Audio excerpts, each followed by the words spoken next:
আমার কোনো নীতির দিক থেকে কেউ আপনি আমাকে বলতে পারবেন না। নীতিগত দিক থেকে চিন্তা করলে আমি ভেরি প্রফেশনাল গাই, খুবই প্রপার ব্যবহার করি সবার সাথে, কোনো ধরনের এগুলো বিচ্যুতি নাই। কারফিউ শব্দটা সেই সময় আপনার কাছে চুটকিতে পরিণত হয়েছিল কেন? কারণ এটা হচ্ছে লং মার্চের আগের দিনের ঘটনা, যে কারফিউ দিয়ে দিল যেদিন। তো আমার কাছে সেটা চুটকি মনে হয়েছে যে কিছু একটা হইলেই কারফিউ, কিছু একটা হইলেই ঘরে বসে থাকি। আমি যদি সবসময় একই জিনিসই বলতে থাকি তাহলে তো এটা দাম থাকে না। এটা বলার একটা বছর একবার শোনারও কথাও না কারফিউ ওয়ার্ডটা।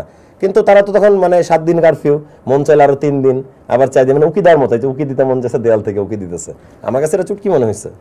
আচ্ছা, আপনি একটা স্ট্যাটাস দিয়েছিলেন, হে পরাজিত শঙ্খচিল, তুমি সকালে আসিবে কোন রূপে। আমরা দেখেছি যে আপনিও কিন্তু নাটকে বিভিন্ন রূপে অভিনয় করেন।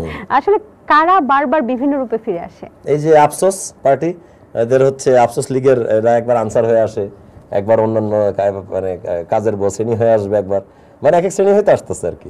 ফ্যামিলিতেও তো আপনি বেশ একটা যুদ্ধ করেছেন আপনার বাবা মার সাথে। তো আপনি যে বের হয়েছেন বাইরে বা স্ট্যাটাস দিয়েছিলেন, এই ক্ষেত্রে আপনার ফ্যামিলির প্রতিক্রিয়া কি ছিল আসলে? আমার ফ্যামিলির প্রতিক্রিয়া হচ্ছে তারা আমার বিপক্ষে কিছু বলে না। তারা জানে আমি নীতিগত দিক থেকে ছোটবেলা থেকে ঠিকঠাক, আমার কোনো নীতির দিক থেকে কেউ আপনি আমাকে বলতে পারবেন না। নীতিগত দিক থেকে চিন্তা করলে আমি ভেরি প্রফেশনাল গাই, খুবই প্রপার ব্যবহার করি সবার সাথে, কোনো ধরনের এগুলো বিচ্যুতি নাই। আমার ঘরে একজন রিটায়ার্ড আর্মি অফিসার, একজন সার্ভিং আর্মি অফিসার, আমার বোনের জামাই মেজর, সেও বসে ভাত খেতেছে, আব্বা ভাত খেতেছে, আমিও ভাত খেতেছি।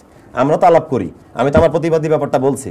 তারা জানাইছে যে তারা একমত আমার সাথে, তারা চাকরি করছেন এবার করে দেখে, রানিং করতেছে দেখে তারা এটা নিয়ে কথা বলতে না পারো, কিন্তু আমাকে বলতে বাধা দেয় নাই কেউ, বলে নাই যে এটা বলো না বা এটা করলে আমাদের ক্ষতি হবে, এরকম কিছু করে নাই। ইনফ্লুয়েন্সারের কাজ কি? টিকটকে নাচা না, ইনফ্লুয়েন্সারের কাজ হচ্ছে ইনফ্লুয়েন্স করা, সোসাইটিতে যখন কিছু প্রয়োজন হবে, সোশ্যাল কোনটা পজিটিভ দিক সেটাতে ইনফ্লুয়েন্স করাই আমাদের দায়িত্ব আসলে। আচ্ছা, আমি গান নাচ করলাম, ওইটা দেখে আসলে কি ইনফ্লুয়েন্স আমি জানি না।